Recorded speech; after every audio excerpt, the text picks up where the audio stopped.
Thomas from Talent Heating and Air back in studio with us. And Thomas, those temperatures in the summertime starting to rise once again. You want to make sure you're not left out in the heat. You want some cold AC, give Talent Heating and Air a call. That's right. If you give us a call, we can generally get out there the same day. So we pride ourselves on same-day service. And what's that number? 256-503-4490. And if those AC units are giving you the blues and you've already called someone else, never fear, give Talent Heating and Air a call because you guys can still come out. That's right. We do free second opinions on major repairs and quotes. A lot of times we save our customers thousands of dollars and additionally get their units repaired before the other guy could even get started. And that number for Talent Heating and Air is? 256-503-4490. And if you can't give Talent Heating and Air a call, you can find them online at talenthvac.com. Schedule all your appointment service calls there. Talent Heating and Air. Give them a call or find them online today. In football and in finance, the best offense is a good defense. Neighbors Wealth Management has joined forces with Alliance Group to provide Alabamans with world-class financial service on both sides of the ball. Get the expertise to grow your wealth and protect your assets all under one roof. Give us a call and let's work together to turn your personal financial franchise into a perennial powerhouse. 256-469-2324 or visit us at neighborswealthmanagement.com. That number again is 256-469-2324 or neighborswealthmanagement.com. Attention life insurance owners, do you have a policy with cash value and haven't had a review since you purchased your policy? Did you forget who the agent is? Your policy may be at risk as interest rates have fallen and remain at historical lows. Contact the experts at Neighbors Wealth Management to get a free policy review and know where you stand. Call us at Neighbors Wealth Management, 256-469-2324, or on the web at neighborswealthmanagement.com. That's Neighbors Wealth Management, 256-469-2324. This hour is brought to you by Woody Anderson Ford, Alabama's F-150 Superstore. Welcome to The Drive with Wes Neighbors and Steve Moulton. Call into the Neighbors Wealth Management Hotline, 256-576-4977. That's how I roll. And I'm not going to drink and drive anymore. That's 256-576-4977. Now, here's Wes and Steve. Live here from the Furniture Factory Bar and Grill. Walking you up to Braves baseball after a very successful Game 1 in their 3-game set over the New York Yankees. In fact, how successful was it, Ben Ingram? 1-2, and he blasts a bullet into right field for a base hit. Travis will score. Here comes Marcel. Throw out of right field from Stanton off the mark. 2-run score. Rosario down to second. And the Braves have a 6-2 lead here in the third. But they weren't done. 1-2, and he blasts a bullet into right field for a base hit. Travis will score. Here comes Marcel. Throw out of right field from Stanton off the mark. 2-run score. Rosario down to second. And the Braves have a 6-2 lead here in the third. Third inning would continue. Here's the 0-1 pitch. And that'll be stroked into center field for a base hit. Coming around third base, Garcia. He gets the wave to the plate. Orlando races in. Score standing 8-2 Atlanta. Nicky Lopez is on fire since coming over from Kansas City. He's got a big grin on his face over there. That's his third RBI of the ball game. So, 9-hole Nicky, as he is starting to earn that moniker just through 2 games in a Braves uniform, really has swung a hot bat here in a Braves uniform, and that is helpful with Ozzie Albies on the 10-day injured list, so that is quite helpful. Hopefully Ozzie can come back stronger and better than ever in that regard. And I could tell this morning from our morning meeting that Thom Abraham was thoroughly impressed with those Braves as he was sitting in the Delta Suite section courtesy of Brandon. Brandon, still need to reach out to you about when we get invited to the next Braves game. But anyway, I digress. We just heard from head coach Nick Saban leading into today's program, and if you're just hopping into your vehicle, maybe the most interesting part to me, Wes, you correct me what you think about this, his answer on leadership. I think it's spot on. I think a lot of people just talking about it, but you go out there and be a guy that does everything right, doesn't need a leader. Yeah. Here is what Coach Nick Saban just had to say on leadership. There's a couple things about leadership. Everybody talks about leadership all the time, but I think it's also important that how many guys on the team need to be led. So if you got a bunch of guys that are mature and going about things the right way, they're all setting a good example. They're all buying in. They're all doing the things that they need to do. So they don't really necessarily have to have somebody impact them every day to do the right things. And the more guys that we have that fit in that category, that's more important than the guys that are the leaders on the team, because I think that's what you're trying to get. Now, there are some guys that have an impact on other players, and I think that there's a couple guys in the offensive line that has provided some really good leadership. I think there's some guys on defense that have some maturity that's provided some leadership. We actually need it at every position, because if you have guys at every position that are setting a good example every day by what they do, it gives young players somebody to emulate. And I think that's important. But I'll go back to my original point. The fewer guys that we have that need somebody to emulate, the better off we're going to be. That is Coach Nick Saban from just a few minutes ago. And that kind of leads into a little bit of what he had to say on an earlier question in regards of coaches trying to coach up the quarterbacks. That kind of leads into this answer from earlier in the press conference. What I tell the quarterbacks is it's not up to the coaches. You're looking over your shoulder to see if the coach is going to do this or that. How about you forcing me to play? Forcing me to play you. Force us to play you. When you get your reps and you get a chance to play, you play so good, we don't have any choice but to play you, rather than worrying about all this other stuff. So that's the only way I can answer your question. Go out there and do it. Just flat out. Hey, win the job. I mean, I think what you have is two imperfect quarterbacks right now wanting to get named early, and it's not going to happen. And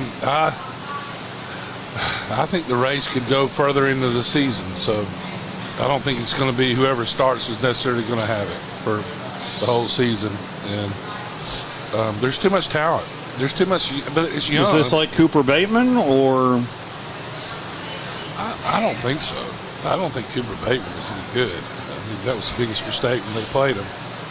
Cost them the ball game. But I'm just saying, to me and to Vegas, Ty Simpson has the most talent.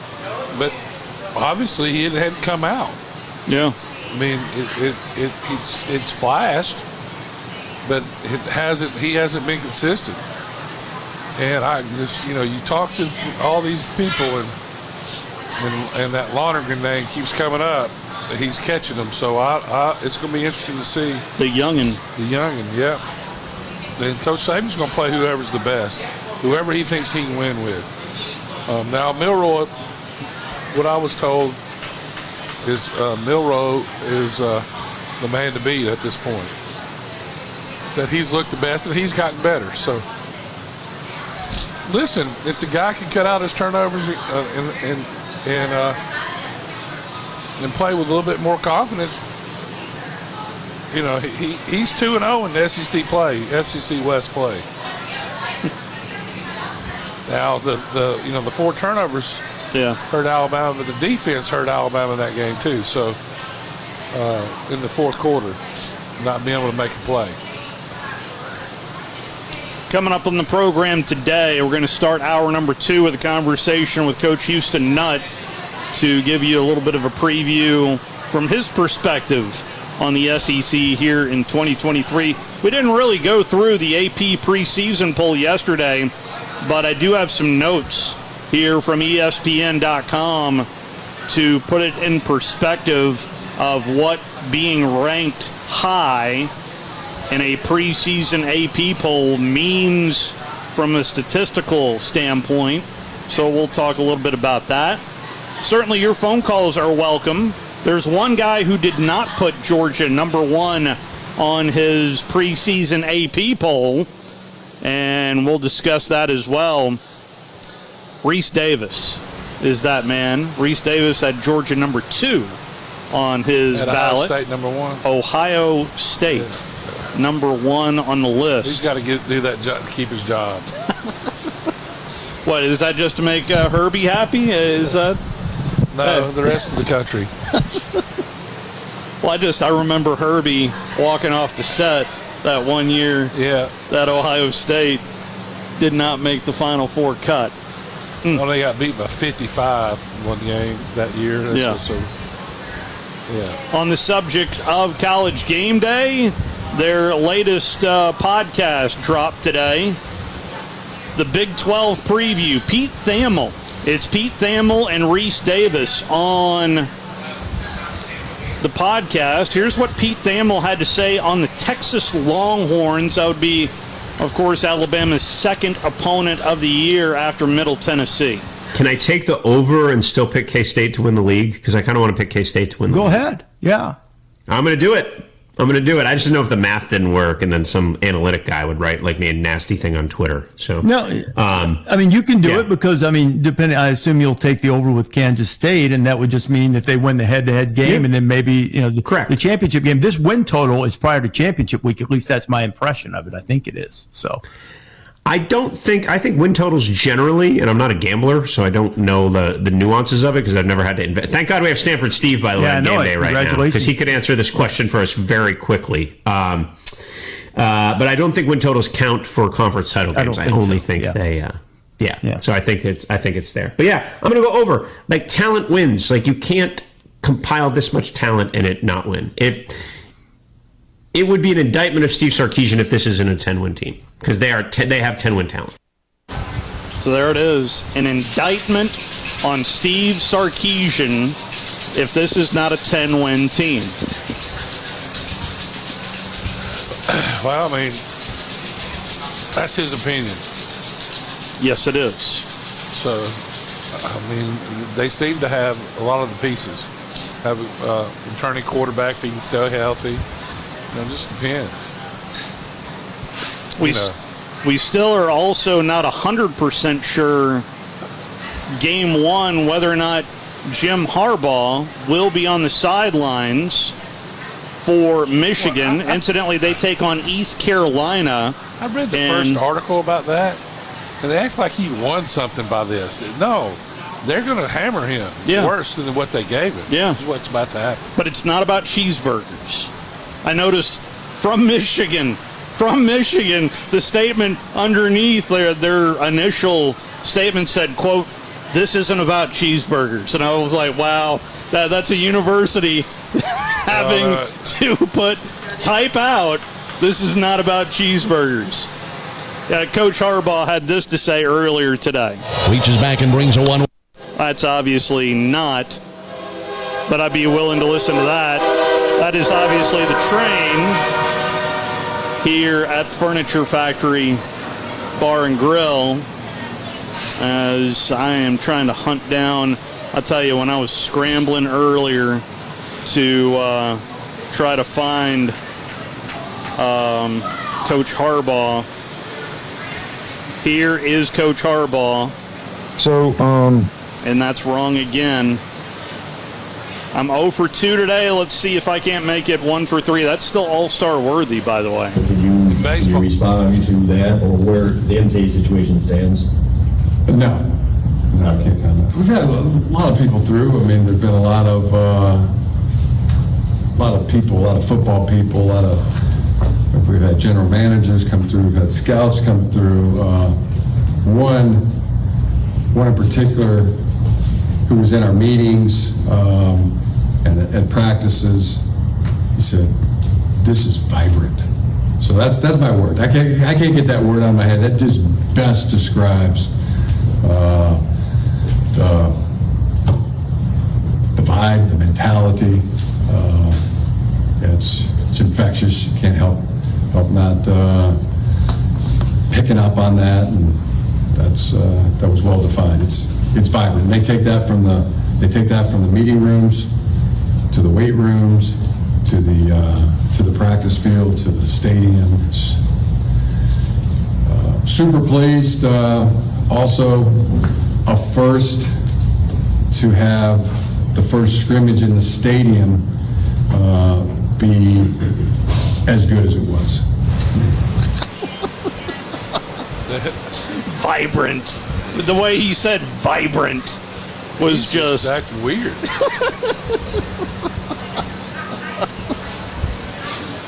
Oh, brother. That is Jim Harbaugh.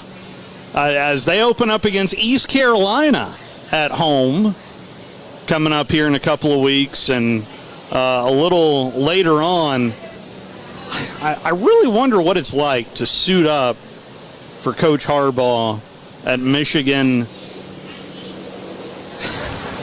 I would have to get somebody to tell me what he's saying.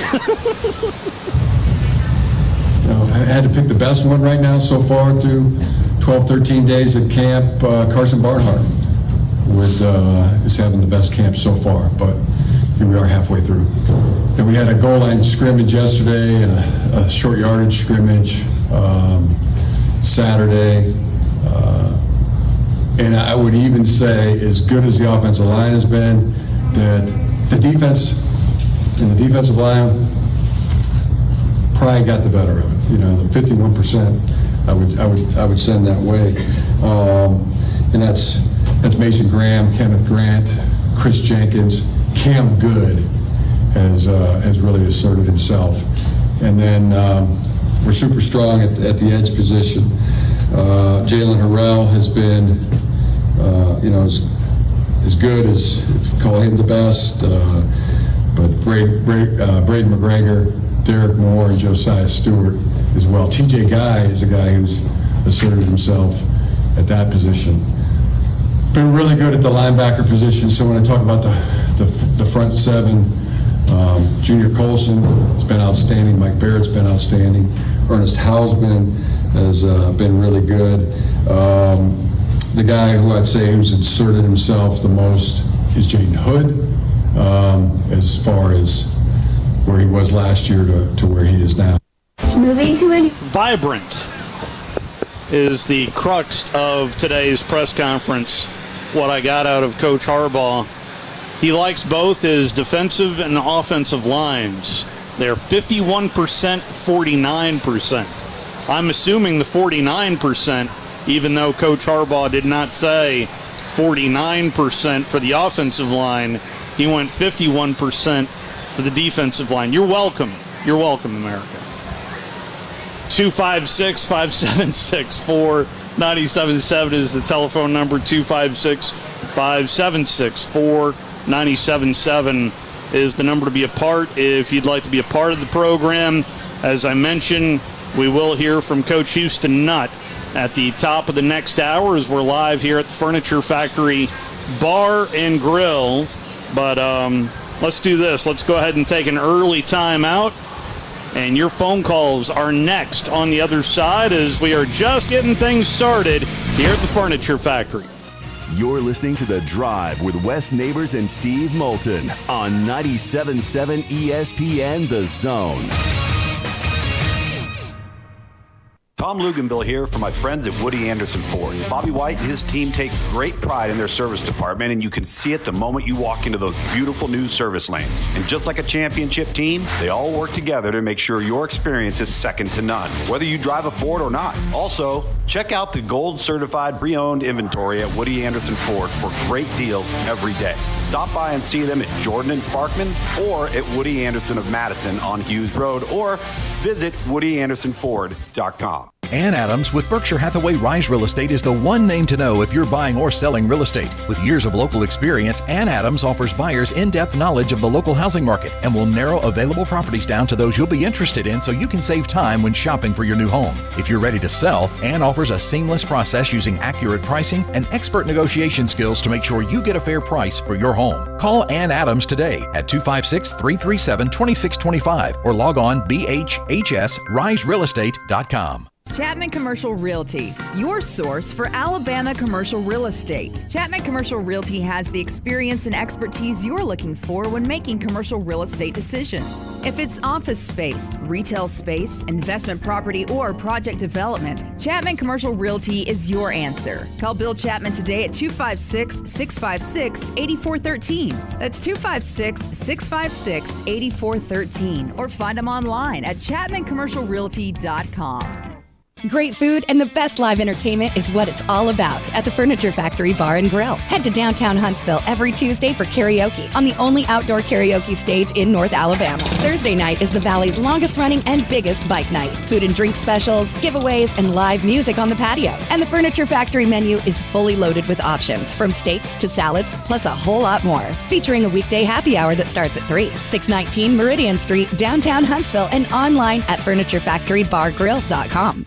With us today, Dr. Tracy Lowry of Best Vein Care of Huntsville. When we evaluate a patient and they indeed have significant venous disease, most third-party payers, private insurance, Medicare, require us to treat every patient conservatively at least 90 days. Conservative treatment includes increasing ambulation, elevation of the legs, and the wearing of compression stockings. It's very common for folks to come see us in March or April wanting to have their veins fixed before they go into swimsuits starting in June. When we see someone in March or April, they're going to require at least 90 days of conservative treatment before we can even go to the insurance carrier to get permission to treat their veins. So if you think you have a venous problem, now is the time to come in and get a free screening so we can determine whether or not you need something evaluated. If you have a vein problem or you think you may have a vein problem, now's the time to contact us at bestveincarehuntsville.com. The kitchen is the heart of any home. It's where the family gathers. It's where kids discover old recipes and make them their own. Just starting out or just now getting started on the dream kitchen you've always wanted? I'm Chris Haygood, and from all of us here at Bob Wallace Appliance to the home builders and the homeowners of the Huntsville area, a heartfelt thank you for buying local. We're in Huntsville, Florence, and Coleman, and online at bobwallaceappliance.com. Not looking or feeling your best? No energy for the things you like to do? Ready to look and feel younger? Make your appointment at Advanced Life Clinic, one of the region's foremost destinations for patients interested in looking and feeling their best. Specializing in advanced laser treatments and weight loss, male and female rejuvenation to offset the effects of aging, and more. See how Advanced Life Clinic can help you enjoy your life again. Call 256-882-6555 or log on advancedlifeclinic.com. This segment of The Drive is brought to you by Woody Anderson Ford, located online at woodyAndersonFord.com with 2 locations, Hughes Road in Madison and Jordan Lane in Huntsville.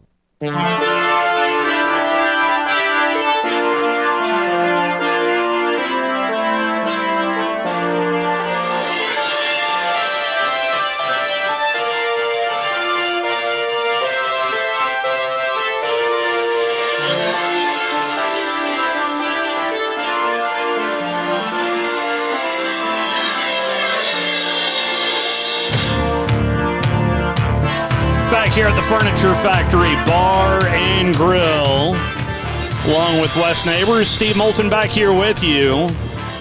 Gosh, hook me up with that album right there. Desert Island and an album right there. I'm good. With a little Van Halen bringing us back. The AP poll was released yesterday. The Georgia Bulldogs are looking to make it 3 in a row, but maybe in a different way.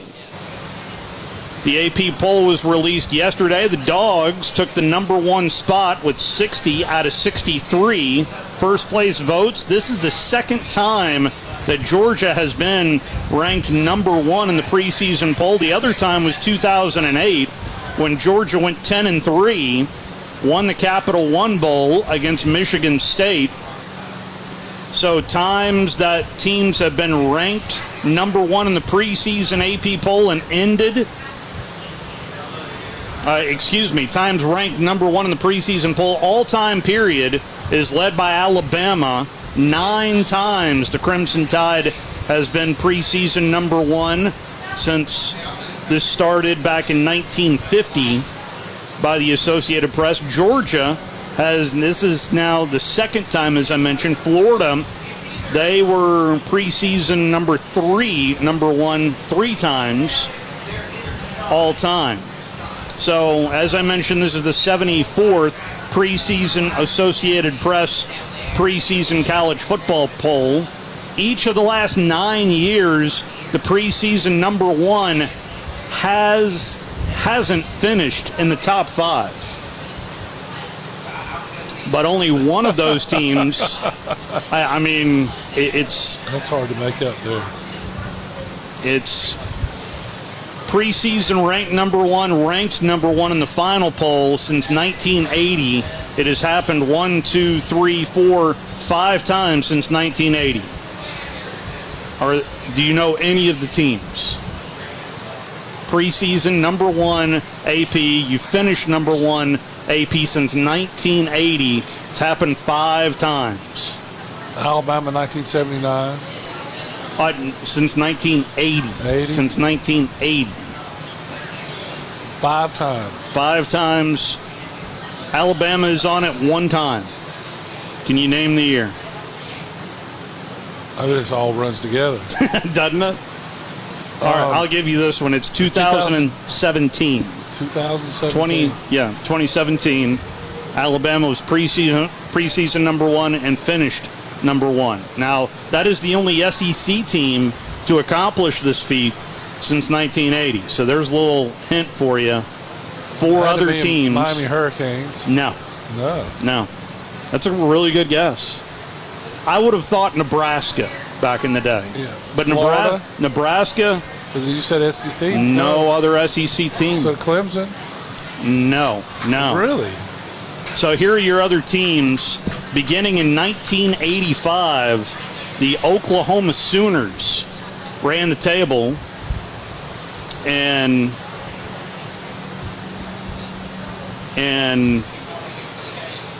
do we need to talk to you now? Okay. I'm just trying to. Jen's within earshot as we're live here at the Furniture Factory Bar and Grill. So preseason number 1 team that finished ranked number 1 in the Associated Press poll. I gave you both bookends. 1985 Oklahoma, 2017 Alabama. I mean, when you think the 90s, what dominant teams do you think of?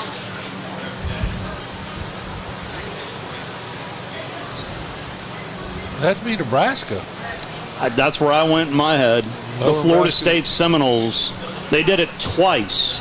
In 1993 and in 1999, Florida State was preseason number 1 as well as ultimately winning. So that leaves one other team. One other team. It is the last team. Ohio State? No. But they are in the Big Ten beginning next year. USC. The USC Trojans in 2004 was preseason number 1 and end of the year. So there's your list. Alabama, USC, 2 times with Florida State, and now Oklahoma back in 1985. Barry Switzer back in the day with them Sooners. But how does preseason rankings now, as much as I say AP rankings don't matter, and they don't in the grand scheme of things, in the college football playoff era, which is since 2014, 61% of the teams to participate in the playoffs have come from the top 5 in the Associated Press poll. In the beginning, from the 22 of 36 teams. So a total of 36 teams have made the playoffs. 22 have come from the top 5 preseason rankings. And if you include the top 10, well, then that percentage goes up to 81%. 29 of the 36 teams have been ranked in the preseason top 10 in the Associated Press. The lowest ranked teams to make the college football playoff, well, you don't have to look very far It was that last game that we just had in the national championship game, TCU. They were not ranked in the preseason last year. Neither was Michigan in the year before in 2021. But that's hard to believe. Oklahoma was ranked 19th in 2015 in the preseason poll. Georgia was ranked 15th in the preseason poll in 2017. And Washington, team that couldn't score on Alabama that year, Washington was preseason number 14 in 2016. But as much as the AP poll does not matter, and in the grand scheme of things, it does not matter, there is a little validity to what these voters are voting on. 81% of the teams have been in the preseason top 10. Yeah, but still got to do it on the field. Yeah, I mean, that means 20% weren't in the top 10, which is a high number too, right? If you're really good at what you do, how can you not the top 4 teams 20% of the time come from outside the top 10? Yeah. That'd be hard to imagine also. What is your biggest question mark you have on this Alabama team right now, Wes? Well, I mean, I think it's just you got to grow at quarterback, and to do that, you have to be really, really good around them. So I think the offensive line, to me, to Alabama to be a playoff contender, they have to outrush all their opponents. Stop the run, be able to run the ball. And if they can do that with this athletic quarterback, either one of them, they're going to play. They're both athletic. It ought to be really, really nice. So we'll see if they can do that. We heard Coach Saban last hour speak on depth along the lines. It feels like that is a big issue heading into this season. I don't know what defensively, but you've lost some players. The freshmen have to step up. Some of them are going to have to grow up early, and it's hard. It's just everything's new to you. The guys that came in from the spring have a better idea of what to expect than the guys that just got there. You're an offensive lineman, you just got there. It's going to be hard for you to be able to contribute to later in the season. There's so much to know and learn. Here's Coach Nick Saban on his lines, both on the defense and the offense. Yeah, guys have to focus. They got to get reps. They got to learn from their mistakes. It's maturity. And the only way those players are going to get it is, how many times can we do it over and over and over and over? And it's not, it's not practicing until you get it right. It's practicing it so much you can't get it wrong. And that's how you develop confidence in things in terms of the habits that you develop and the things that you need to do to be able to play to the best of your ability. And that's what we have to do. I've talked about this before. When you lose guys on your team, then the younger guys get cast into positions maybe they wouldn't have been in if those guys didn't leave your team. And the depth of your squad gets affected to some degree by some of those things. So it's important that we do a great job of developing the young players and getting them in a position where they can be players who can win and play with confidence and give us a chance to be successful even if they have to play. Yeah, it's all that experience and time and treasury they spent on those guys that left. There are 4 or 5 offensive linemen left that some of them would be vying for starting positions and some of them would be backups, but nonetheless they're gone. So here you go. You got to put the freshmen and get them ready to play. So there you go. Is this the biggest issue with the transfer portal? Quality depth? Not just at Alabama. It just depends. I mean, heck, you go to places like the Power 5, Louisiana, they're losing starters. So, I mean, I'd much rather have to worry about depth than starters. Well, what we heard from Terry Bowden that La Monroe lost 4 starters after spring practice. Yeah. I mean, that's Alabama didn't lose any starters. You can say that number 70 But to me, he shouldn't have been starting. He's been part of the problem, in my opinion, the last 2 years, and now he's at Miami. And I heard that he wasn't starting there. So they paid for a lot of money for a guy to sit on the bench. I got a feeling that's going to be a reoccurring theme here in about 5 years of how much NIL money went to players that didn't even play. It's going to be a lot, Steve. It's going to be a lot. The question of punt returner, I mean, as soon as the question was asked, I was thinking it was going to be a very quick answer. We got Kool-Aid, right? All right, next question. I mean, that's essentially... But you need more, you need more than just Kool-Aid. Because Kool-Aid can sprain an ankle. Kool-Aid could have been on a 15-play drive.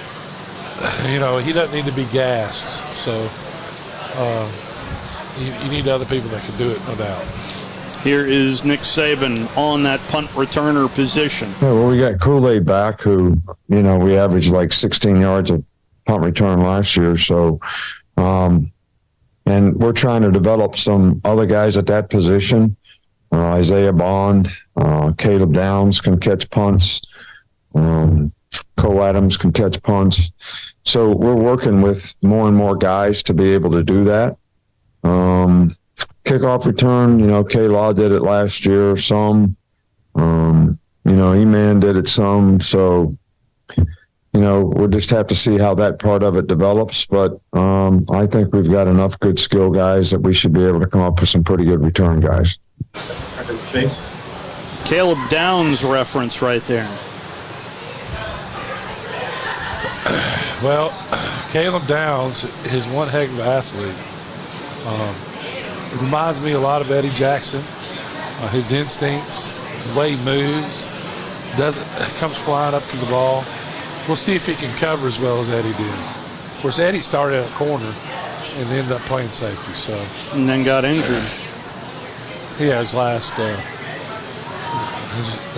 year. Last time I looked, though, he's playing for the Bears and he's doing really good. Still playing. Is Levi Wallace still playing? Yeah. Goodness. I know I read that 75 former Alabama players are on current NFL rosters. It's just ridiculous to think about. And then if you go in the Wayback Machine, that period of time from Fran to Price, that long drought without a player being drafted at Alabama. Well, I think some were drafted, but there weren't any drafted the year Saban's first year. That's right. What, Andre Smith? Memory serves. Yeah, there were some other guys. There were people drafted, just not like this, obviously. Yeah. So, it's turning into a little bit ridiculous down there in Tuscaloosa.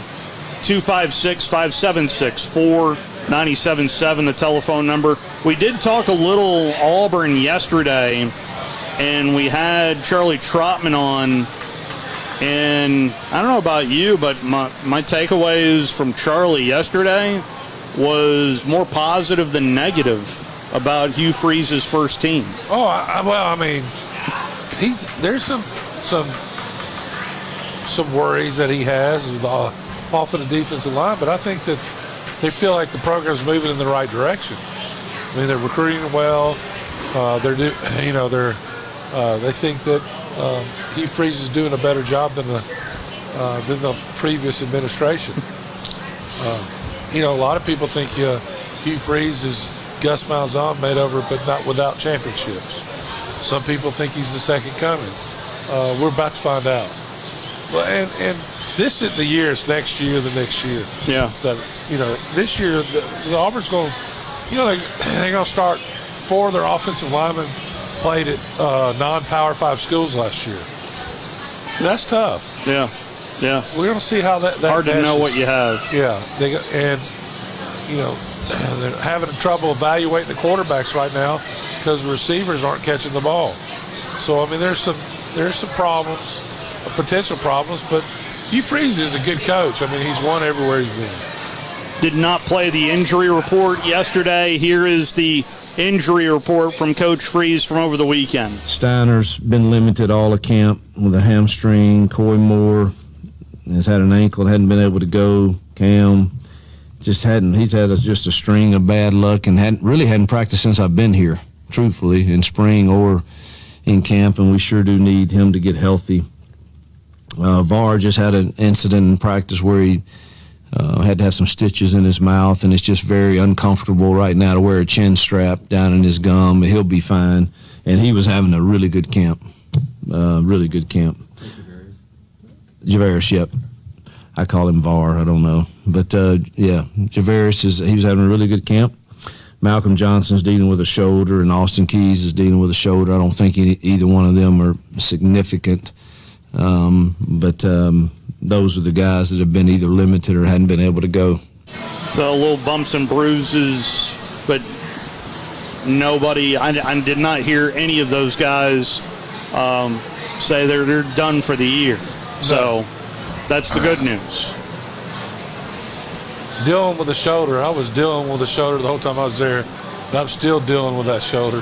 So I love the way. Are you day to day? It's no big deal. It's dealing with that shoulder. You're day to day. Yeah. Aren't we all? No, the only minor injuries are when they're done to somebody else. So. Well, there was hints, at least in the spring, from what I heard from Hugh Freeze, that he was getting excited about the pass rush affecting the quarterback defensively for the Auburn Tigers. Jalen McLeod and Steven Sings have changed that for the better for us. They can get after the quarterback. And, I think you got to have some third down packages where both of them are probably in the game, because they probably are our most dynamic pass rushers right now. So we're better than we were in spring. We'll see how good we are when it gets real, but I do know we're better than we were. Now, where they were, I don't know if we know exactly where they were, but at least hearing him talking positively about the pass rush, and then that leads right into the front seven as well. Well, they're playing like 15 guys, it feels like, and they're just running them in and out. And, I think at the end of practice today, I thought they were dominant. They created negative plays on us that didn't happen early in the game. And excited about, our edges have gotten better with Falk and Jalen and Elijah and Steven Sings. And, inside we're rotating a good group of guys there with Marcus and Jason and Mo and Bobby and Harris and Lawrence Johnson, and Z Walker's gotten better. We're rotating a lot of guys in there, so obviously that's a good thing in this league that you can rotate those guys up front. But the stuff we're doing is it gives us problems at times because there are a lot of movement that's going on, and I hate to forget somebody, but I'm pleased with how they're working. So to hear 15, rotating 15, that's positive news. That's a lot. Yeah. No question. That is positive news there for the Auburn Tigers. 256-576-4977, the telephone number if you'd like to participate. 256-576-4977. Coach Freeze was asked specifically about the linebacker room as well. Coach, anybody at linebacker stand out today? Probably need to watch the film, but just off the initial, I would say probably Nixon created the most negative plays. Not saying the others didn't play well at times, but I just remember after we slowed things down, he seemed to be creating some negative plays for us.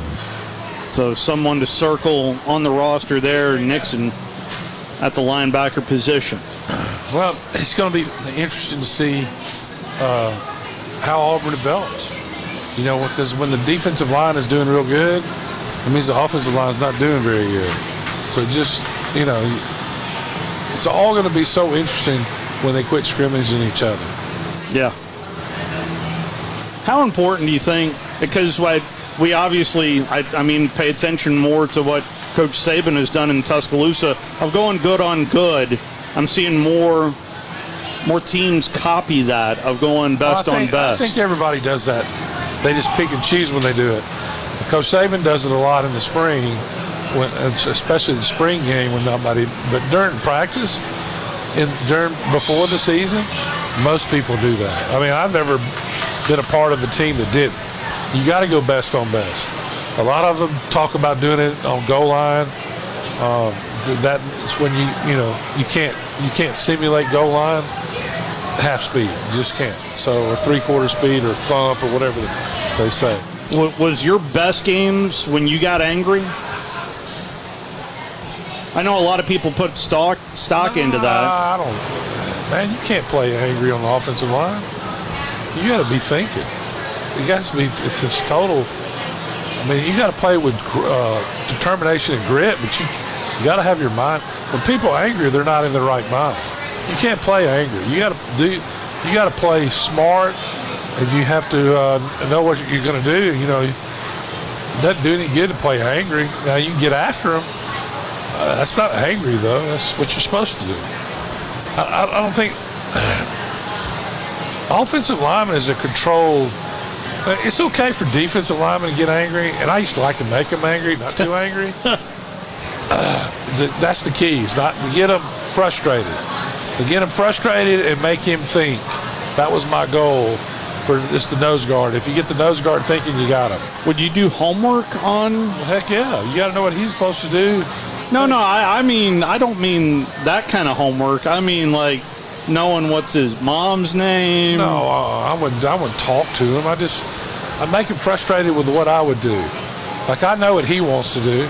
And so, you know, you hear all these coaches that watch me play, they talk about me head faking and all that stuff.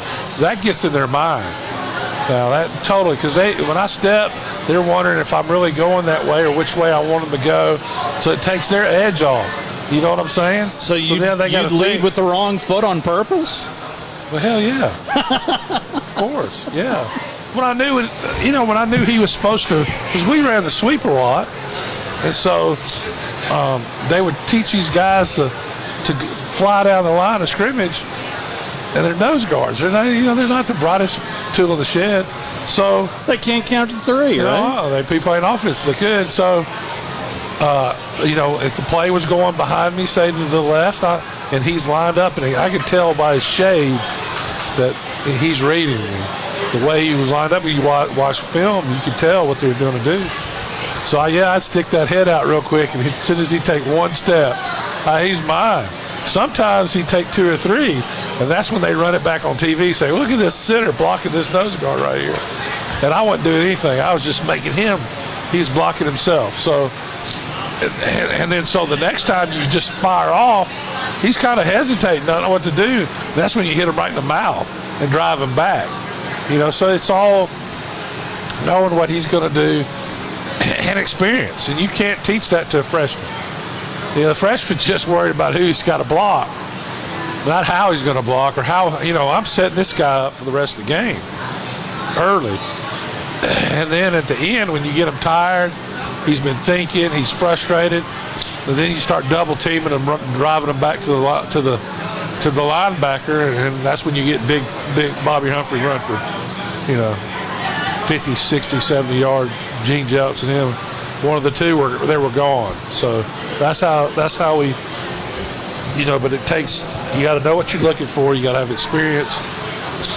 That's why it's so hard for freshmen to come in and play and be effective on the offensive line. There's some really talented guys that can do it, but I wasn't one of those. I mean, I had to have an edge. Even then, I was the smallest offensive lineman on that play. So,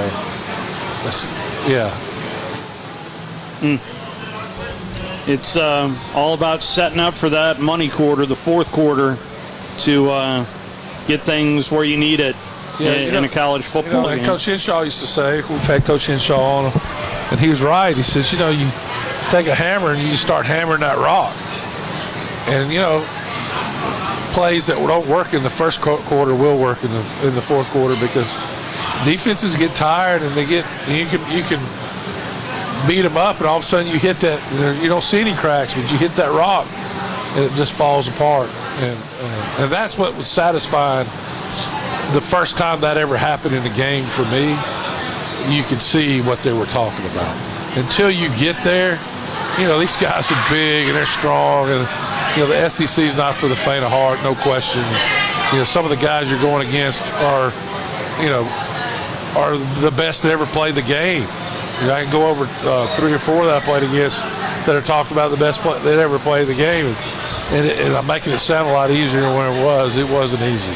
I would start that list with Reggie White. Oh, of course I would too. But Michael Carter, there's a bunch of them.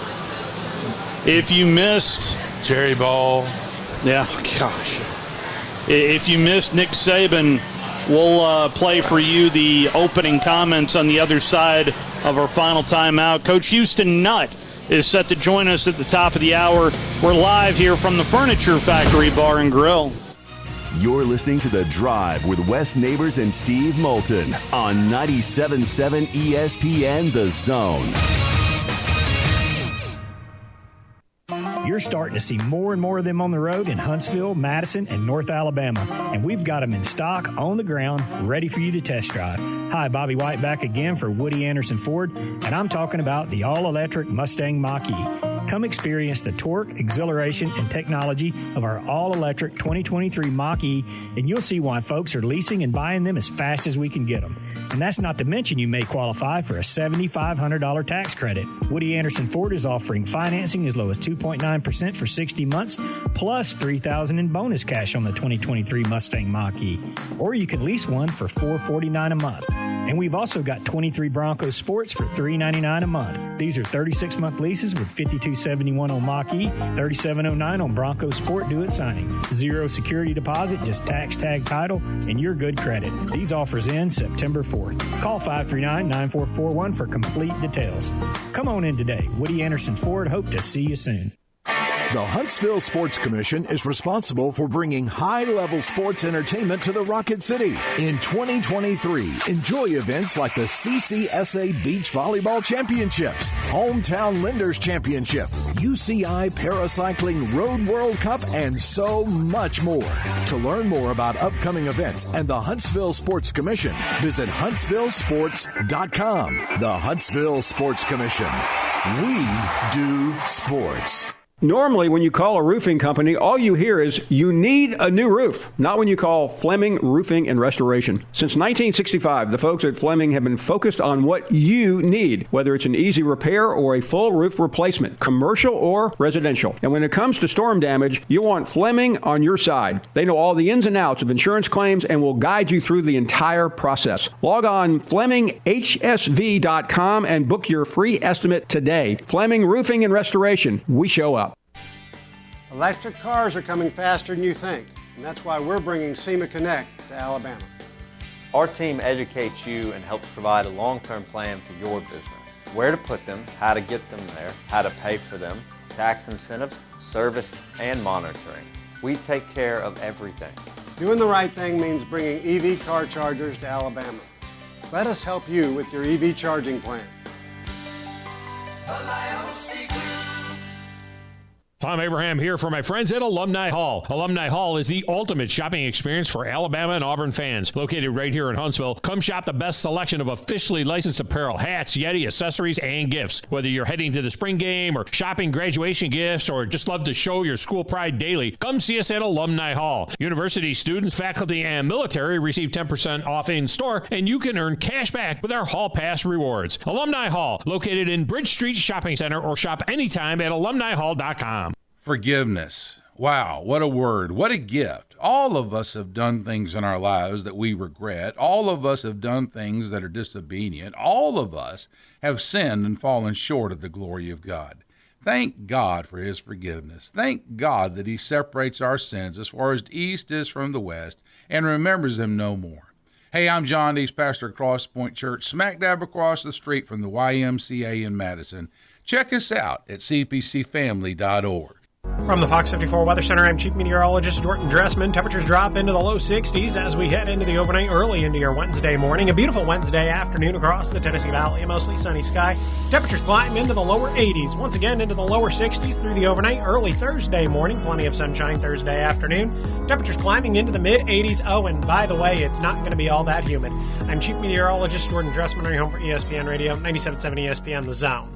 I wanna thank you. Thank you for making us your number one choice for sports talk in North Alabama. Thank you. Thanks. Thank you very much. 97.7 ESPN The Zone.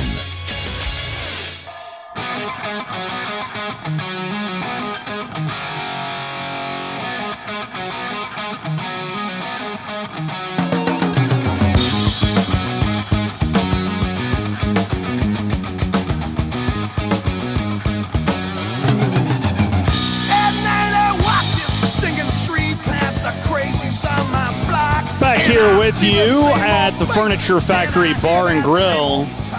It is Tuesday after all. You know what that means, Wes. Well, this time of year it means multiple things. Not only Pedro's birthday, but it's also a Hard Knocks night as well. It was an Aaron Rodgers love fest a week ago. We might see a Dalvin Cook reference tonight. Nothing we've done isn't without a plan. Even when we talked to Dalvin when he was here, just mapping out our vision of how this running back room would look, talking with Joe and his staff and what our vision would be for Dalvin and Brees and Michael and Bam and Izzy, and just how that thing maps out, Crockett and Dye, and just how that room's going to shake out. So we have a plan in place. I think expressing that plan to the players was very, very important to make sure that everybody was on board. That is Robert Saleh, the Jets head coach. Did you see last week's episode? No, I did not. Zero interest. I will tell you, of all the starting episodes, and I haven't seen every year, but close to it, I mean, they made a big deal about the voice of Hard Knocks coming to visit camp. And I thought that was a touch cheesy. But to see Aaron Rodgers go out onto the practice field and the Jet fans were chanting his name, I mean... It must, if they don't go to the playoffs, it'd be the most overrated team ever. I just don't know how good they're going to be. I mean, the defense was good last year. I get it. But I don't know. It's just there's so much hype going in, and their schedule's not very easy.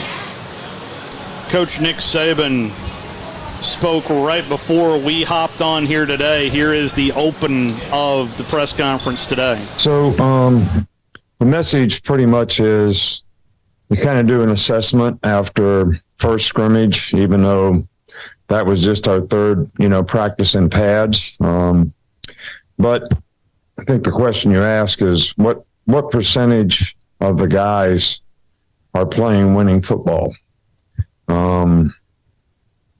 And are you willing to do the things you need to do to invest in yourself so that you are doing the things that you need to do so that you can improve? Because the tendency is, especially in the conditions that we're in, is it's very easy to endure practice.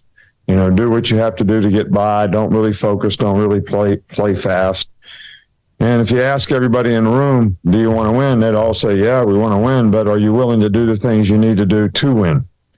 And you got to get out of your comfort zone. Some people would say you got to make sacrifices and do things so that you can improve. But, the way I'd rather say it is you got to invest in yourself in terms of doing the things that are going to help you on and off the field be the best player you can be. And the bottom line is just to ask yourself, can your teammates trust you to do your job? And that should be everybody's goal in terms of what they strive to do and what they're trying to do, so that that's how you compete to play. That's how you compete for playing time. So I like the attitude of the team so far. I think we got a lot of guys trying to do that. I think we probably need a critical mass of people to continue to improve so that we can have enough guys that can play winning football. So, that's our challenge as coaches, and that's each and every individual's challenge to be able to invest in themselves so we can do that. That is Nick Saban from just a little over an hour ago down in Tuscaloosa. Have yet to hear Coach kind of go off last couple of years. Well, I can hear he's talking to his team hard. And this is when you get to, I get it, people's legs are gone by now.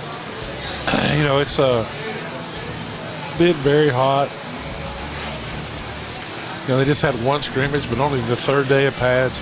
I just think that this next scrimmage is the most important scrimmage if you're going to play this year. Houston Nutt is set to join us on the other side of the Sports Center timeout. We're live here from the Furniture Factory Bar and Grill.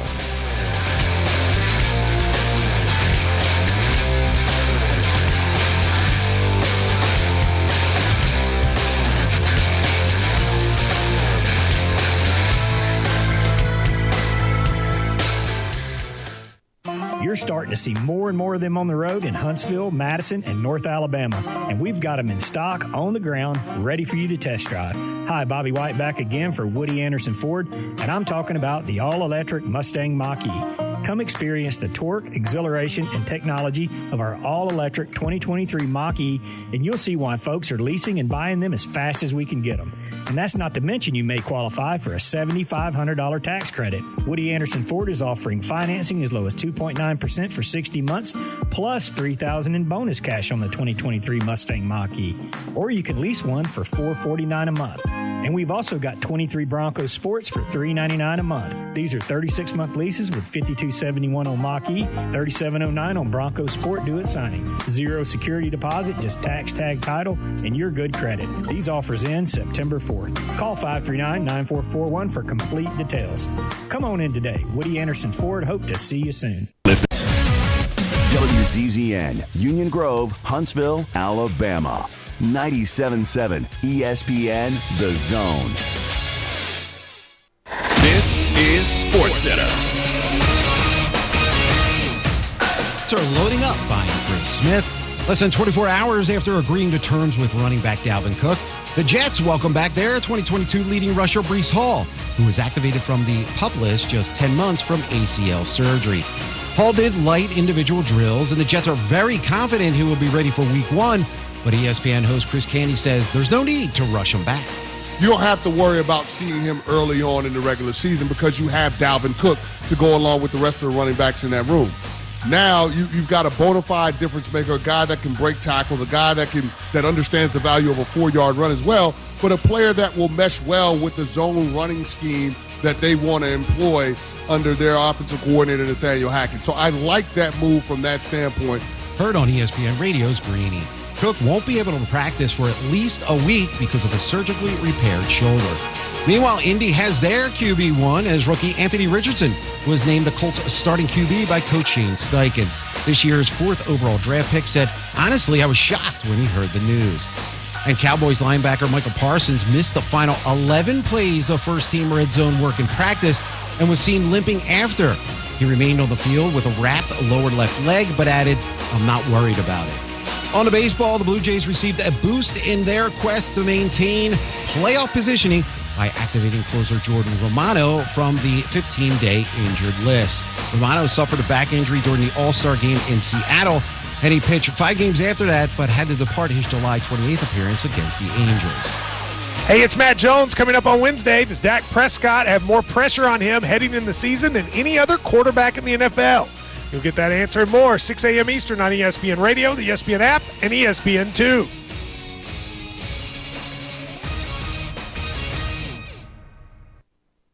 .97.7 ESPN, The Zone. Welcome to The Drive with Wes Neighbors and Steve Moulton.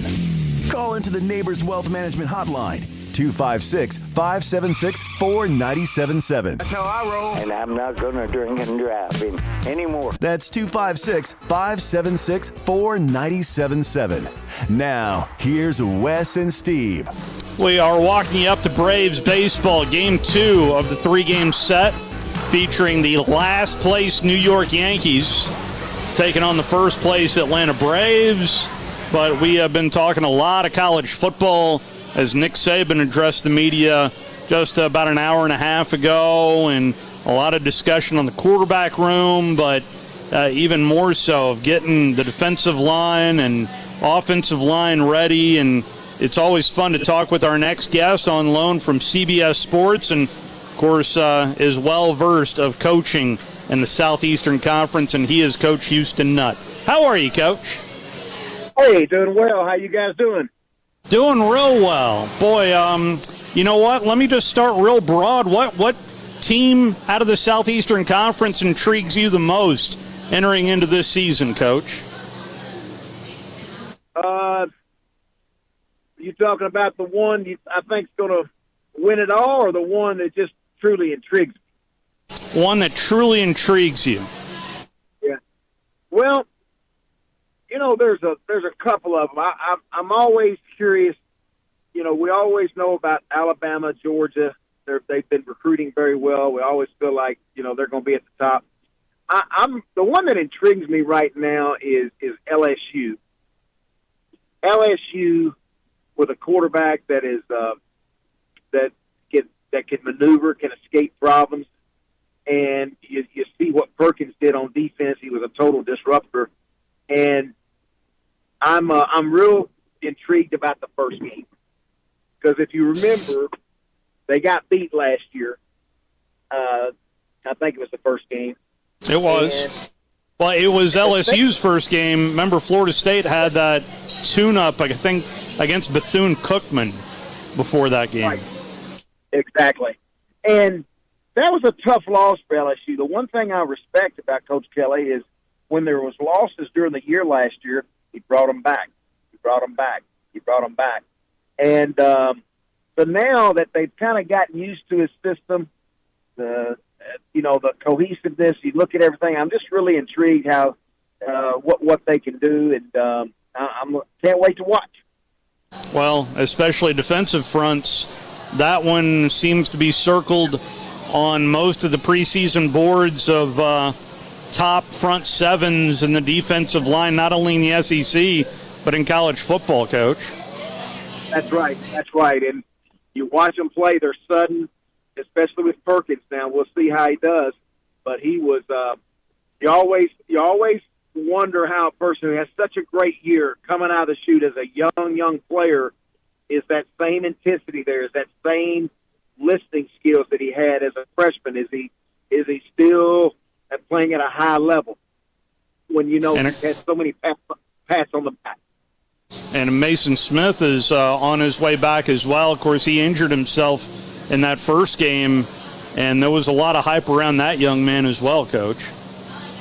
Oh, I know it. You know, the thing about LSU, a lot like Georgia and Alabama, when you can recruit in your home state, it makes a lot of difference. You know, those schools that we're talking about, LSU, Georgia, teams like that, they can sign 25 if they wanted to in their own backyard. So, everybody, just kind of anxious for the season to get going and see what happens. Coach, did you have a rule as far as how many you were going to take from the state and how much a player had to be better in your mind to take a out-of-state guy versus in-state, or did that not matter? Well, now at Arkansas, it's a little bit different. You know, we couldn't sign 25 out of the state of Arkansas. And so what we had, usually there's 4, we do 3, 4, maybe 5 sometimes that we knew were sure enough. The Darren McFadden's, we had to keep at home. Matt Jones, you've got to keep him home. Sean Andrews, we got to keep him home with us. So you build that wall high, but I tried to make that number 10 in Arkansas because there's a lot of young men that, you know, could be 2-star, 3-stars that grew up wanting to be a Hog, but they had character, they had speed and toughness. I signed them. I signed those guys. I wasn't going to hesitate. And most part, they turned out. And actually, it's so easy to say, let's go out of state and get a 4-star. That'd be better than a 2-star at Arkansas. Wait a minute. Not always.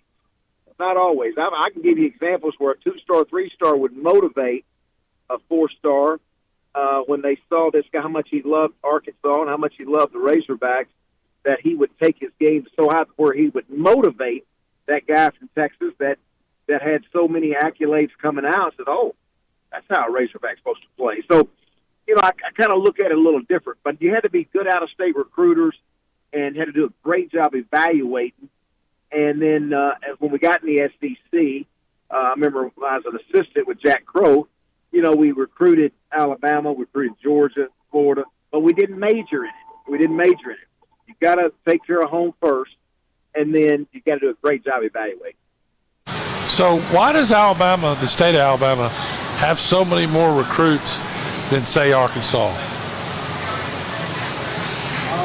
The way it's been, it's I can't tell you exactly why, but it's, they average I don't know how many. You got Auburn and Alabama in the same state, and I don't know the average of players that Auburn signs from Alabama, but the numbers always has been greater.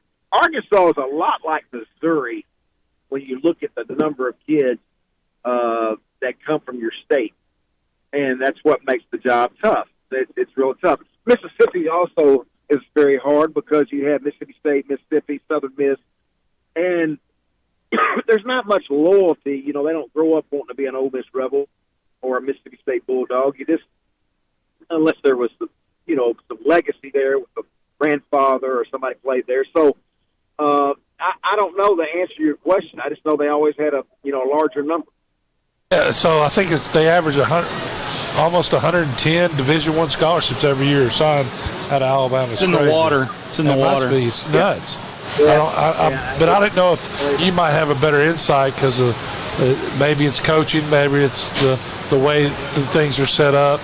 I know one of the best players Alabama ever got was from Arkansas. He was Paul William Bryant. No doubt about it. No doubt about it. From Fordyce, Arkansas, and one of my heroes. And I tell you what, I always looked up to him, and he was a great one, and he made Alabama even greater when he became a coach. And then on the Auburn side is Tommy Tuberville, Arkansas guy. That's right. I mean, and now our senator. That's right. So how about that? And, of course, you had Logan Young and all those guys are all Arkansas ties. Jimmy Johnson, Jerry Jones. I mean, there's a lot of You're going to mention all these guys and not mention Lowhole? I mean, Larry Lacewell, of course. Come on now. That was Coach Bryant's godson. That's right. Larry Lacewell. Right. Don't forget him. So, Coach, I think y'all got it covered on the coaching end. My point. Look at you and those guys. And don't forget about Crossett, Arkansas. That was Barry Switzer. So there is something to water down there towards Fordyce. You've got Red Parker. You had Paul Bear Bryant, Larry Lacewell. You got a lot of great coaches in that area. It's just unbelievable. And Barry Switzer, not too far away down there at Crossett, Arkansas. So, Coach, is there a team that kind of you think will come out of the doldrums, kind of like what Tennessee did last year, and come on the national stage, come a top 5 team? Is there another school out there, maybe not on the radar, that you've seen?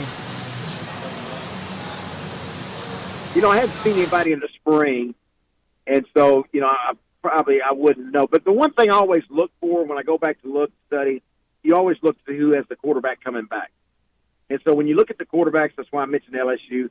Arkansas has a quarterback coming back, KJ Jefferson. There's something about when you have your point guard coming back, your quarterback, I tell you, it makes a difference. And so now you depends on that supporting cast, who can go make plays for him at wideout, who's going to be the tailback. So when I look at KJ Jefferson, he's lost some wideouts from last year, but the running backs look really good. Rocket Sanders. And then I hear there's some receivers there that are very good. And I just don't know about them on defense because of the transfer portal. They got some guys that transferred in. And then, when you look around Kentucky, Kentucky, Coach Stoops has done a good job. He has a transfer quarterback in that's played, has laps around the track.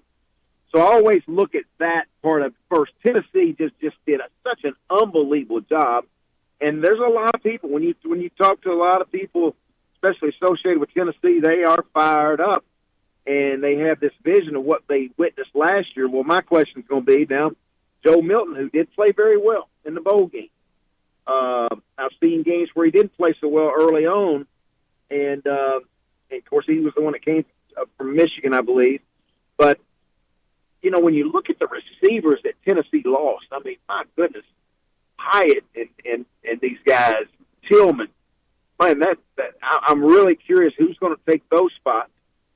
And then the quarterback, Milton, how's he going to go in there and keep everything together and keep it going? Because offensively, Coach Heupel did an outstanding job. So got my eye on those guys as well. So it's can't get here quick enough. It can it, Coach? Talking to Coach Houston Nutt right now in the Neighbors Wealth Management Hotline. Yeah, we don't even have to go to practice, right? I bet those guys are about ready, that been through this heat wave, about ready for practice speed for it to be here. No doubt about it. No doubt about it. Down here in Texas, we've had a heat wave which was unbelievable. 106, 107, 108, 105 last couple of weeks. Now it's kind of cooled down a little bit. It's about 100, but I tell you, it's been hot now. It's been hot. Well, let's dive into a little bit of the fall camp. Back when you were head coach, the second scrimmage in particular, how important was the second scrimmage back when you were a head coach? Well, the second scrimmage to me usually was our last one before we played. So it was always, to me, a big deal, especially with there's two or three positions that, there's still some competition going on. And so you're trying to make the decision of, we got to put our best 11 out there.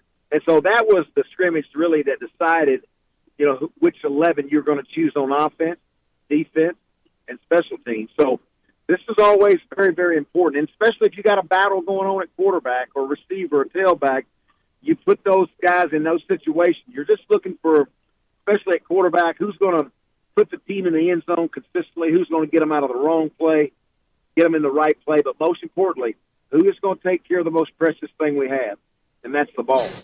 And so it's the guy that does that, takes care of the ball, and gets the ball to our playmakers. That was the leader. And so this is a big scrimmage. This will be usually the second one was really, now if you know, and there's no competition, and very rarely was where you didn't have at least two or three positions where you didn't know.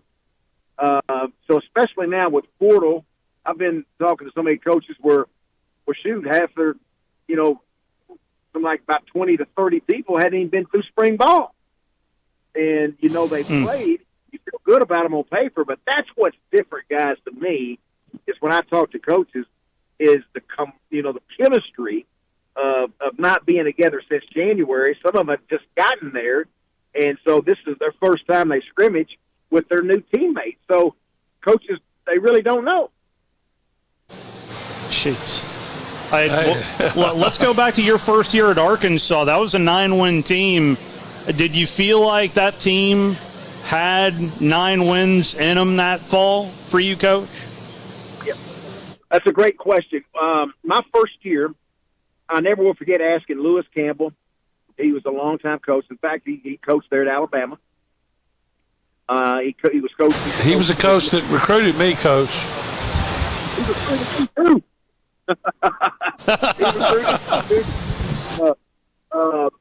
But I asked Lewis Campbell, I said, Lewis, what am I missing? I know I've come from Murray State, Boise State.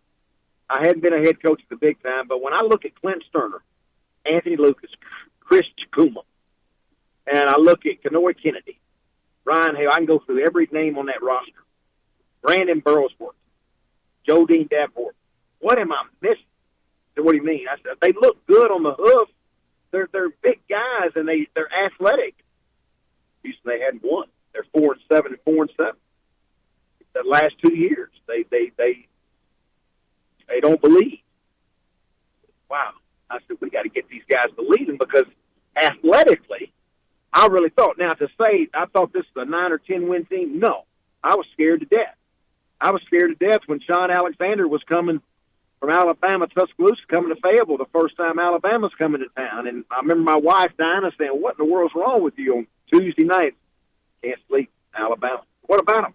Alabama's coming to town." Sean Alexander and that whole these group of big-time athletes, these beasts are coming to town. I just don't want to get embarrassed.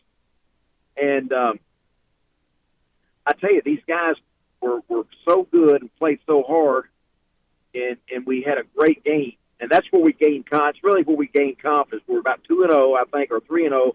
We played Alabama, and we beat Alabama in Fayetteville, and it gave us just this confidence.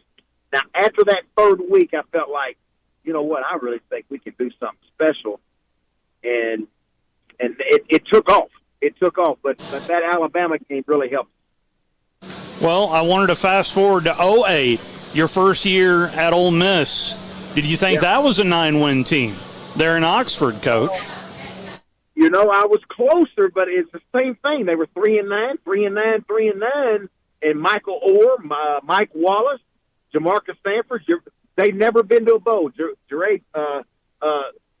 John Jerry, Beret Jerry, these guys had never been to a bowl game. And we took off, guys, the first two games, but we got beat by Vanderbilt. We really had the game won, got beat by them, and I never will forget. That's when I had a lot of doubt, guys. I said, uh-oh, here we go. Falling back into, I confess, it's somebody else's fault. It's not my fault.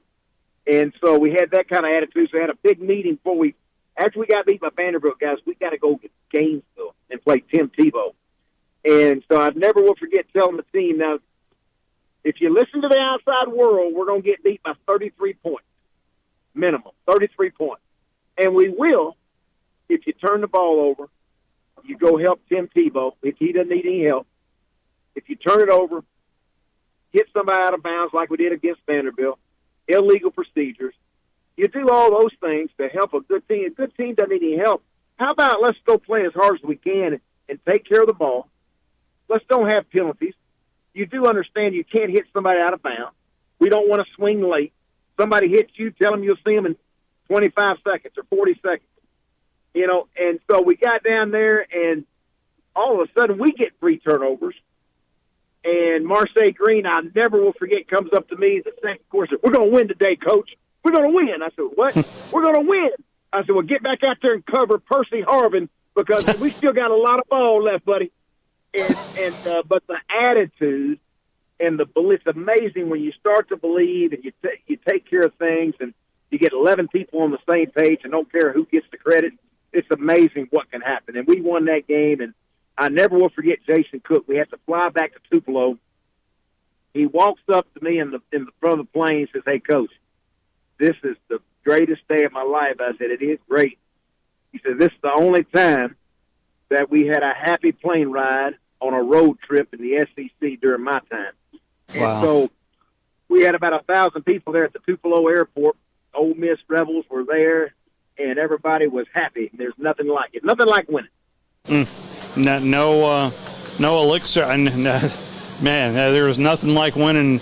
You mentioned Michael Orr. This story that just came out has that blindsided you a little bit, like it has everybody else, about Michael Orr and the Tui family. Right. Yeah, I hadn't read it yet. I've been seeing all the headlines. I've been with my grandsons the last couple of days, and I think so much of Michael Orr, and I got to know the Tuis. That I just had them 1 year. In fact, tried to wanted to talk Michael Orr. He was originally, when I got there, was going to go pro. He said he didn't like college football and tried to convince me to stay 1 more year, Mike. Stay 1 more year, buddy. And convinced him to stay there. And, to answer your question, it did kind of blindside me a little bit, to see all the headlines, how everything were, because I thought they were pretty close. But, I don't know. I just don't know enough about it. No problem at all, Coach. Well, I know we're all chomping at the bit for the season to get started. And when's the next time we can see you on CBS Sports? Boy, it's here. It's coming. It's coming quick. Probably in the next couple of weeks. Let me ask you this: did Coach Saban, did he mention who was starting today in his press conference to y'all? He gave out the full depth chart today. I'm kidding, Coach. I'm kidding. No, he did not pull a. He did not say who is starting at quarterback today, Coach. I got you. Well, Coach, we always appreciate the time you give us, and we look forward to talking with you down the road, sir. Sounds good. Y'all take care now. That is Coach Houston Nutt, as always entertaining. But, if you take a look, especially those first year, the reason I wanted to go there is this is Hughes' first season down on the Plains, but not his first rodeo in the SEC. So that's why I wanted to get a feeling from someone who's been there and done that in the SEC. Yeah. I don't. To me, he had a lot of people coming back. He did. Yeah. He didn't have to create his own Frankenstein. And create his own offensive line. I think Hugh Freeze will get there. I just don't think it's going to be this year. Let's go ahead and take our first time out. We are live here at the Furniture Factory Bar and Grill. We'll be right back. Log on today, 977ESPN.com. You're listening to The Drive with Wes Neighbors and Steve Moulton on 97.7 ESPN The Zone. I'm attorney Gary Lackey. If you've been injured and need a lawyer right now, and pick up the phone to call, one you've seen on a billboard or on TV begging for your business, do you know who you really get? I'm attorney Jennifer Lackey. You want to talk to your lawyer. You don't want to reach a call center, not in some office 100 miles away. With the Lackey Law Firm, that never happens. My clients talk to me. And me. I'm attorney Justin Lackey. We're the ones that you talk to. We're the ones that you meet with. And we're the ones who handle your personal injury case. You want to talk to me? You just call me. And we'll take care of it. You worry about getting well. We'll take care of the rest. The Lackey Law Firm. And I'll go you one better. If you can't come to us, we'll come to you. The Lackey Law Firm. The Lackey Law Family. 1-800-4-RIGHTS. No representation is made that the quality of the legal services to be performed is greater than the quality of legal services performed by other lawyers. Ann Adams with Berkshire Hathaway Rise Real Estate is the one name to know if you're buying or selling real estate. With years of local experience, Ann Adams offers buyers in-depth knowledge of the local housing market and will narrow available properties down to those you'll be interested in so you can save time when shopping for your new home. If you're ready to sell, Ann offers a seamless process using accurate pricing and expert negotiation skills to make sure you get a fair price for your home. Call Ann Adams today at 256-337-2625 or log on bhhsriserealestate.com. When I chose a garage door company, I did my homework. I needed Precision Overhead Garage Door Service. They have a 5-star Google rating. I checked their reviews and liked what their customers had to say. Precision Overhead Garage Door has lifetime warranty packages. Same-day service if I call before 2 p.m. If they can't make it the same day, my service call fee the next day is waived. They did a 25-point safety inspection on the door and operator. Now that's peace of mind. Residential, commercial, and gate services. Precision Overhead Garage Door Service. Call 256-400-4500. The kitchen is the heart of any home. It's where the family gathers. It's where kids discover old recipes and make them their own. Just starting out or just now getting started on the dream kitchen you've always wanted? I'm Chris Haygood, and from all of us here at Bob Wallace Appliance to the home builders and the homeowners of the Huntsville area, a heartfelt thank you for buying local. We're in Huntsville, Florence, and Coleman, and online at bobwallaceappliance.com. You've got to experience Toyotathon at Bill Penny Toyota. They've got the selection with over 700 new Toyotas to choose from. And they've got the extras with Bill Penny perks and a 10-year unlimited warranty. So get on over to Bill Penny Toyota today and experience Toyotathon. Bill Penny Toyota in Huntsville and online at BillPennyToyota.com. Bill Penny's Toyota 10-year unlimited warranty is valid through the 10th year of ownership. Valid on new vehicles only. See dealer for details. Are you in the market for a recreational vehicle? Do you want to get out and see more of this beautiful country? Well, imagine hearing the laughter of your little ones enjoying gooey s'mores by a cozy campfire and making lasting memories with your friends and family from the comfort of a new camper. We can make your dreams come true at Hall's RV. With over 15 years in the camping business, we know how to get our customers into the perfect camper. We have several models and floor plans here for you to choose from, both new and used. We're family owned and operated with fantastic deals and great service. Everyone wants to work with people they can trust, so come on down to Hall's RV and get the deal of a lifetime. We'll treat you right and get you on the road in the camper of your dreams. Visit us on Highway 431 in Albertville. Hall's RVs, where we sell fun. Or see us on the web at www.hallsrvsales.com. It is the bottom of the first. The first place Braves, the last place Yankees are scoreless. I just feel like saying last place Yankees over and over and over. I'm good with that. I'm in favor of it too. Thank you, Jackson. Jen's here with us from the Furniture Factory. It's always good to see you, Jen. Hey, hey, hey. How are you? Happy Tuesday. Yes, indeed. And it's much cooler here. Feels good here. Yeah, someone turned off the hairdryer. I love it. Right? That was yesterday. Yeah. I'm telling you. But today it is beautiful. And it's happy hour. Always happy hour. Always. So what's on the agenda this week? Oh, are you excited about who we have? I don't know yet. That's why I'm asking. Ask a dumb question, get a dumb answer. Okay.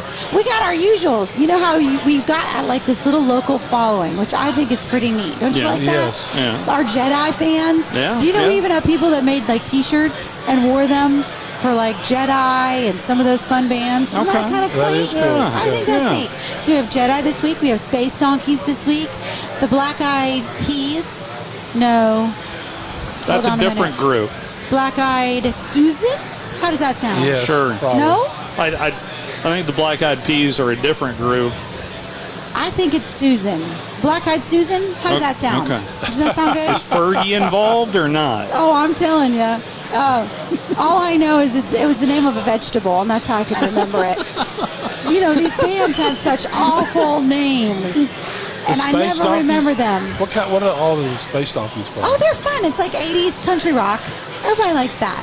A mixture of all of the above. Then you please everybody. There you go. That's kind of how Jedi is, Nothing too. wrong with that. Less country, but Space Donkeys are fun. How jammed up is the Prince experience? Oh, doesn't that sound like fun? The Purple experience. So you know what we were doing today? You want to hear something kind of fun that we were doing? Yeah. So you know he's coming to play, right? And we Yeah. get him for 3 nights. We haven't had that before. So Friday night and Saturday night are just top sellers. Everybody wants to come. There's very few tickets left. It's that, everyone wants to be there for that, right? Yeah. So, but Thursday night's super fun. So we're doing it at Vibes.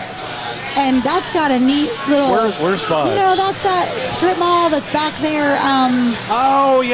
Church Street. Yeah. You know, back in there in that corner? Yeah. By Mason-Dixon? That's right. Right? Yeah. In the corner? It's bougie back in there, right?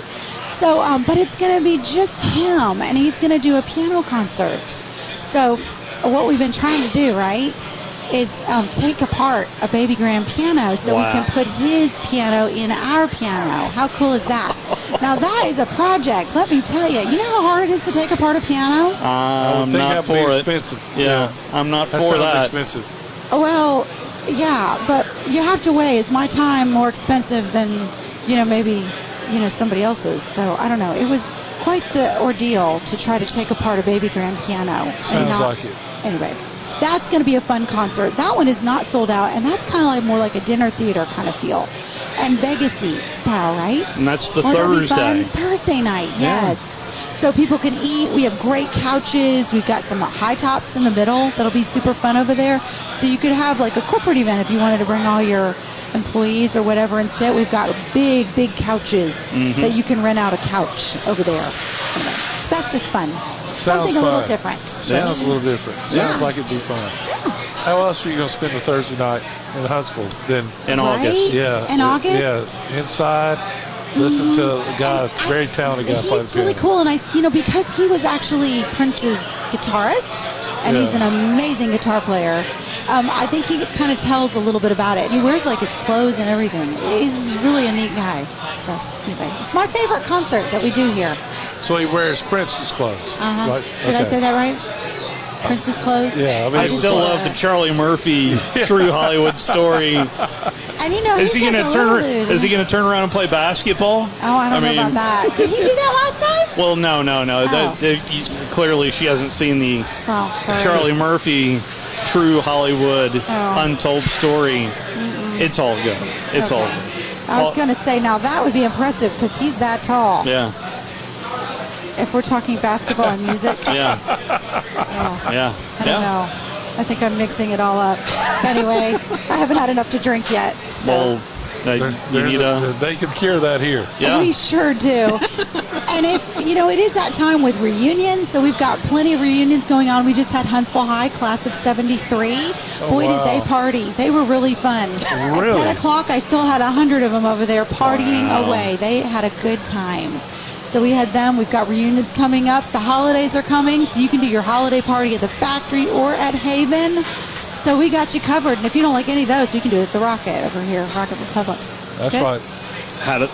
Call Jen, because listen, if you're going to have any kind of organizational party or get together, she'll take care of you. I really will. They got a paddle for every ass here from 5 to. And the food is just 300. incredible. So, It is. The food is just incredible. And it's not just Pedro who does good food. Yeah, Aren't you Tony. impressed? I'm not tooting my own horn or anything. I'm just saying. It sounded like you weren't tooting, you were blowing it as loud as you could. Oh, me. Oh, me. Thanks so much. If they need to get in contact with you, how do they do that, Jen? FurnitureFactoryBarGrill.com, or they can call me 256-426-1989. Thank you, Jen. See ya. 19. Well, the one story I did want to get to was what we just spoke about with Houston Nutt, the former NFL star Michael Orr, whose supposed adoption out of poverty. The petition, he petitioned a Tennessee court yesterday with allegations that the central element of the story was a lie, coerced by the family to enrich themselves at his expense. That sounds like he might be out of money, and a lawyer's talking to him. Because when they were standing beside him during senior day at Ole Miss, and everything looked great. Even during its NFL draft. Then they talk about in the article I read how this movie that he got no proceeds from grossed $330 million. Like the family got that. I mean, that's what. That's just, yeah. So I think this is about money with a lot of. Of course it is, right? And we'll see where it goes from here. I'm not saying they didn't do anything wrong. I'm not saying anything wrong was done. But when you start firing these numbers, 330 million, and it's obvious that that's what they're after. I do wonder. Which is not. I mean, this was a movie that was nobody had a problem with it. How long did the movie come out with? It's been a while. 15 years ago? What, Nick was at LSU, right? Yeah. So, I mean, that's... But I don't know when the movie came. I think the movie came out after that. But yeah, I know, but... But it's been a long time, the whole point. And we'll see where this goes. I think it's sad. 2004. All the way around. 2004 is, let's see here, the petition, alleged the Tuohys used their power to strike a deal that paid them and their two birth children millions of dollars in royalties from an Oscar-winning film that earned more than $300 million. Yeah, there you go. Well, Orr got nothing from the story. Wouldn't even exist without him. So that's all, This is all about money. I imagine, I don't know any circumstances. That's just what it sounds from the outside looking in. If they did, take advantage, quote unquote, But this seems like this is a money grab to me. Feels that way. Yeah. And I don't know what's happened since or after he was in the NFL. I know that for a long time you've been reading things that maybe that wasn't all happy as of in the latter years. Scoreboard update for you. The Braves currently lead the last place Yankees 3-0. More first inning runs for the Atlanta Braves. Add 3 more onto it for the Braves, who continue to blister their opponents in inning number 1. I want to say they're now north of 160 runs in the first inning. At least that's what I was hearing yesterday from Ben Ingram while the game was being played over the airwaves. Bryce Elder, Luis Severino is getting peppered early, just 2/3 in to the bottom of the first. Let's go ahead and head on over to Cobb County after our final timeout. Braves baseball is next. We will talk to you tomorrow. Good night, everybody. You're listening to The Drive with Wes Neighbors and Steve Moulton on 97.7 ESPN The Zone. Hi, my name is Dan Aldridge. I'm here to let you know about the Aldridge Law Firm and the soon-to-be-announced Legal Town Center. I've been practicing law in Alabama since 1984, and I also practice in Tennessee. And I'm from North Alabama, and I'm here to represent you and take care of your legal needs. For many of us, hiring an attorney is not high on the priority list, and maybe a little scary. But it's something that we all need at some point. So by all means, do your homework. And if you need